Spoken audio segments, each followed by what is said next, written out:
ورحمۃ اللہ وبرکاتہ۔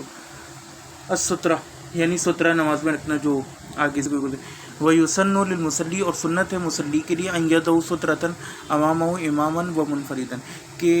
اگر وہ منفرد ہو، اکیلا نماز پڑھ لو، یا امام ہو تو اپنے آگے سترہ رکھے گی، اس کے لیے سنت ہے اپنے آگے، سواء عمودا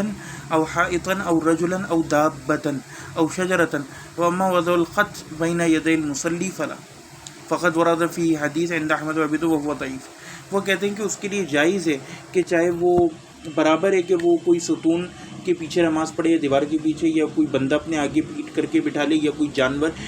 یعنی اسٹل حالت میں وہ موو نہ کر رہا ہو، اور یا کوئی درخت۔ باقی جہاں تک خط کھینچنے کا وہ ہے، ایک حدیث میں آیا بھی ہے کہ اپنے آگے بس وہ ہاتھ سے خط کھینچ دو تو تمہارا جو ہے سترے کے طور پر کام کرے گا، اور جاوید احمد غامدی بھی ضعیف حدیث سے استدلال کرتے ہوئے وہ بھی یہ فتویٰ دیتے ہیں۔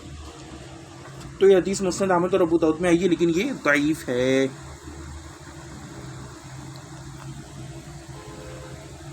وَيُسْتَحَبُّ أَن يُدَنُّ مِنْهَا وَأَن يَكُونَ بَيْنَهُ وَبَيْنَهَا نَحْوَ 3 أذراع۔ وہ کہتے ہیں کہ اور استحباب ہے کہ وہ جو ہے تھوڑا سا اس سے دنو اختیار کرے، اور اس کے اور سترے کے بیچ میں تقریباً 3 ہاتھ کا فاصلہ ہو، 3 ذراع کا۔